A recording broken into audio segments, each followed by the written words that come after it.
네, 이번에는 이충원 대표에게 다음 주 투자 전략을 들어볼 텐데요. 이 앞서서 제가 다음 주 일정을 좀 정리를 해드리도록 하겠습니다. 다음 주 일정을 화면을 통해서 보도록 하겠습니다. 다음 주 주요 일정입니다.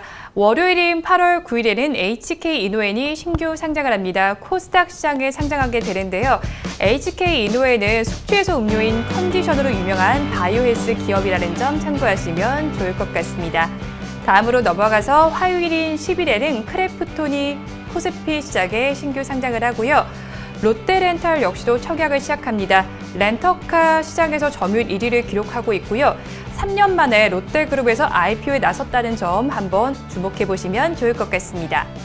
다음 날인 수요일인 8월 11일에는 MSCI 분기 리뷰가 예정이 되어 있습니다. 그리고 목요일로 넘어가 보도록 하겠습니다. 두 번째 목요일인 만큼 옵션 만기일이 예정되어 있는데요. 주식시장에 변동성이 나타날 수 있다는 점 참고해 보시면 좋을 것 같습니다. 마지막으로 금요일 일정도 보도록 하겠습니다. 8월 13일에는 카카오게임즈가 실적을 발표할 예정입니다. 한번 주목해 보시면 좋을 것 같습니다. 예, 그러면 대표님 다음 주 투자 전략은 어떻게 짜면 좋을까요?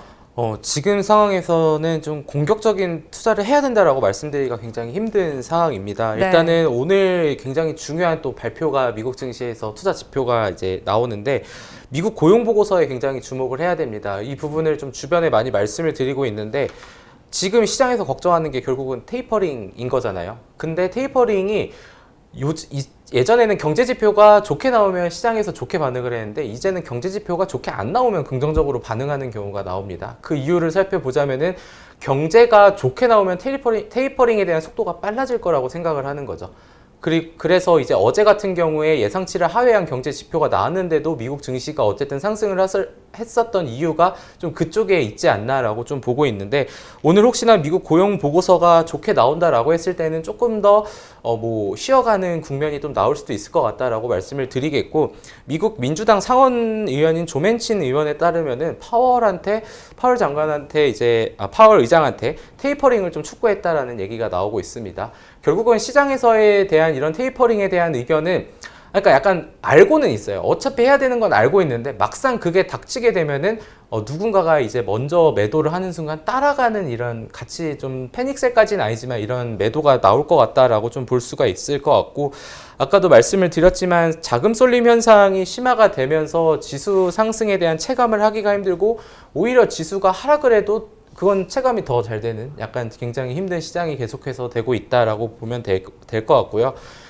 최근에 기사에 그런 얘기가 있더라고요. 지금 증시는 사물놀이 장세다라고. 사물놀이 장세다. 네, 사면 물리고 놀면 이긴다 이런 건데 그런 얘기죠. 그냥 모니터 끄고 밖에 산책하는 게 돈 버는 일이다. 이렇게 우스갯소리도 많이 나올 만큼 지금 좀 그만큼 힘든 시장이고 그래서 여기서 말씀드리고 싶은 거는 이거 두 개만 좀 안 하면 될 것 같다는데 지난주에도 똑같아요. 지난주 장세랑 지금 장세랑 쉽지 않은 건 지수는 올랐는데 쉽지 않은 건 똑같다라는 점에서 레버리지랑 추격 매수만 좀 자제를 하면 되지 않을까. 오히려 그리고 내가 봐왔던 종목들이 조정을 받는다. 그럼 그때 매수하는 전략 마음 편하게 가지면 좋을 것 같다라고 다음 주 투자 전략 말씀드리도록 하겠습니다.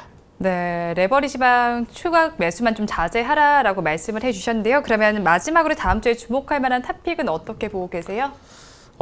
시가총액 상위 종목 중에서 지금 이 정도까지는 아닌데라고 생각하는 섹터가 자동차 섹터거든요. 네, 그렇죠. 특히 그 중에서도 현대차, 현대위아, 현대모비스도 많지만 일단은 대표적으로는 현대차에 대해서 좀 말씀을 드리고 싶습니다. 물론 최근에 수급은 좀 좋지가 않아요. 외국인과 기관의 동반적인 매도가 나오고 있고 외국인이 최근에 코스피에 매수가 들어올 때는 항상 매수를 했던 거는 아무래도 반도체인 삼성전자, SK하이닉스가 됐었겠죠. 그런 측면에서 좀 글로벌적으로 매크로를 먼저 보자면은 아까 말씀드렸던 바이든 대통령이 지금 전기차 시장 확대에 대한 얘기들을 계속해서 하고 있습니다. 그러면은 막연하게 2차 전지에 대한 얘기가 나와야 되지 않겠냐라고 하지만 지난 5월 달에 현대차가 지금 8.4조 원을 미국에 투자하겠다고 발표한 바는 있어요. 근데 그게 구체화되진 않았습니다. 그런 측면에 있어서 지금 상황은 너무 부담이 없는 수준인 거죠. 사실 뭐 차트에다가 개인적으로 뭐 이렇게 선을 긋고 이렇게 줄 긋고 하는 거를 좋아하진 않지만 막연하게 심리선을 보자면은 현대차 같은 경우에는 최근에 200일 선에서는 아무래도 좀 지지가 되면서 올라오는 모습들이 나오고 있어요. 그런 상황에 있다라는 거는 200일 전에 산 사람들이 지금 조금 수익을 내고 있다라는 얘기죠. 분명 뭐 오래 사신 분들이라면은 손실이 난 분도 계시겠지만 그만큼 제가 말씀드리고 싶은 부분은 부담이 없다라는 부분입니다. 그리고 실적에 대한 부분도 계속해서 좋게 나오고 있는 상황이기 때문에 이게 이슈가 붙어서 아니면은 3%, 4% 오를 때 이렇게 따라 붙지 말고 오히려 뭐 조금 시간이 걸리더라도 지금 상황에서는 충분히 매수의 자리로 봐도 된다라고 말씀을 드리고 싶고 목표가, 뭐 매수가는 사실 그래서 크게 부담스럽지 않다라고 생각을 합니다. 지금 부근에서 매수를 하셔도 충분히 메리트가 있다고 보고 있고 목표가는 한 25만 원, 손절가는 아까 말씀드린 좀 200일 선을 조금 아래 하회하는 한 21만 원 정도면 충분히 괜찮지 않을까 말씀드렸지만 이런 종목들은 짧게 보는 게 아니라 중기, 장기까지 아니면 두세 달만 봐도 충분히 상승으로 보답을 해주지 않을까라고 말씀드리겠습니다. 네, 탑픽으로도 현대차를 짚어주셨습니다. 매수가는 22만 5천 원, 목표 주가는 25만 원, 또 손절가는 21만 원으로 짚어주셨으니까요. 한번 참고해서 투자 전략 세워보시면 좋을 것 같습니다. 오늘 말씀은 여기까지 듣도록 하겠습니다. 고맙습니다. 감사합니다. 이번 한 주도 이렇게 이충원 대표와 함께 저희와 한 주를 쭉 돌아보셨는데요. 어떻게 보셨는지 댓글로 남겨주시면 고맙겠습니다. 한 주 잘 보내시고요. 저희는 다음 주 이 시간에 다시 찾아뵙도록 하겠습니다. 오늘도 함께해 주신 여러분 고맙습니다.